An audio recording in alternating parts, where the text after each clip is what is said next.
இப்ப கல்யாணம் முதல்ல உனக்கு கல்யாணம் ஆகட்டுனே, அப்புறம் எனக்கு பாத்துக்கலாம். நல்லா இருப்பீங்களாடா? உன் குடும்பம் நாசமா போயிரும்டா. நீங்க விளங்குவீங்களாடா? நல்லா இருக்க மாட்டீங்கடா. இப்படி எல்லா ஏற்பாடையும் பண்ணதுக்கு அப்புறம் நாமளும் உட்காந்துருக்கோம், அவங்களும் உட்காந்துருக்காங்க. பாவம் இப்போ வந்து சொன்னா எப்படிடா? போட்டா அவ்வளவு நன்றியோட இருக்கு. மனுஷங்க அப்படி இருக்கீங்களா? ஏன்டா அப்படி இருக்கீங்க? ஏன்டா அப்படி இருக்கீங்க? ஏய் என்னடா நீ அந்த பொண்ணுகிட்டயாவது சொன்னியாடா இத? அவங்க வீட்டுல நேரா போய் சொல்லிட்டு தானே வரேன். ஓகே, நீங்க பேச விருப்பம் இல்ல, தயவு செய்து. அடே எங்க கிட்ட பேசாம மட்டும் போகாதீங்கன்னு. நீங்க எப்போ வருவீங்கன்னு வானதி வேற எனக்கு ஃபோன் பண்ணுச்சு. இப்படி கடைசி நிமிஷத்துல வரலன்னு சொன்னா அவங்க என்னடா நினைப்பாங்க? தெருவுக்கு தெரு கிரிஞ்சு பண்றாங்க, அவங்க எல்லாம் சந்தோஷமா தான் இருக்காங்க. இப்படி பண்ணா கிரிஞ்ச் ஆயிருமோன்னு பயந்து பயந்து நாங்க தான்டா கஷ்டப்பட்டு இந்த வீட்டுக்கு ஒரு கும்பிடு போட்டு கிளம்பி போயிட்டே இருப்பேன்.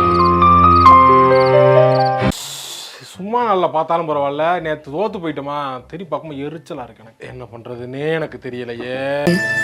அப்புறம் என்ன கேள்வி? உட்காருங்க. உனக்கெல்லாம் வெக்கமே இல்லையாடா? சோறு தானே திங்கிற, எரும மாடு மாதிரி இருக்கீங்க. என்னன்னு கல்யாணம் பண்ணி வச்சிட்டா இந்த வீட்டுக்கு ஒரு பொண்ணு வந்துருவா, அத சாக்கா வச்சு உடனே இந்த வீட்டை விட்டு எஸ்கேப் ஆயிடலாம். நீங்க என்ன மேம்? ஆமா, உங்களுக்கு எப்படி தெரியும்? சைடுல தானே நிக்கிறேன். ஏடி தம்பி ஆயிடலாம் அதானே? ஆமா அதான். எத்தனை வருஷமா போராடிக்கிட்டு இருக்காங்க.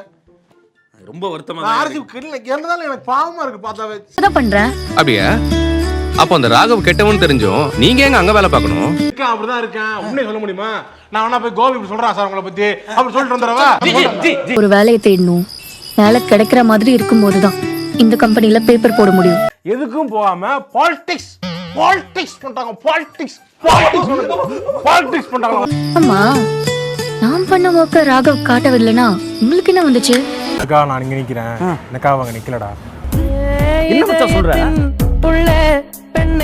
என் பின்னாடி வந்தா அப்படியே கல்லால அடிச்சு மண்டையை உடைச்சிருவேன். உனக்கும் எனக்கும் இனிமே ஒண்ணுமே இல்ல. தம்பி அவங்கிட்ட போயிடாதப்பா, அவனை கொலை பண்ண கூட வாய்ப்பு இருக்கு. ரொம்ப மோசமா போயிட்டான். பாத்துக்கிறேன் போய். சொல்லதுக்கே நடக்குது.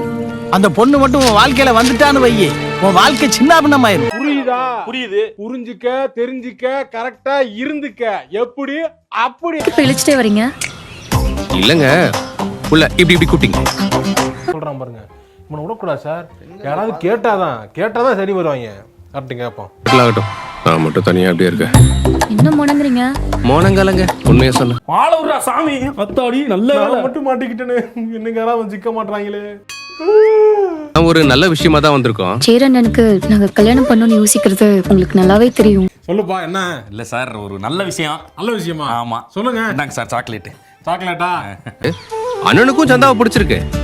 அப்போ அவங்க கல்யாணத்தை சீக்கிரமே முடிச்சிடலாம்ல. சாமி இந்த தடவையாவது ஜெயிக்கவே அப்படின்னு நான் வேண்டேன். என்ன பண்றது?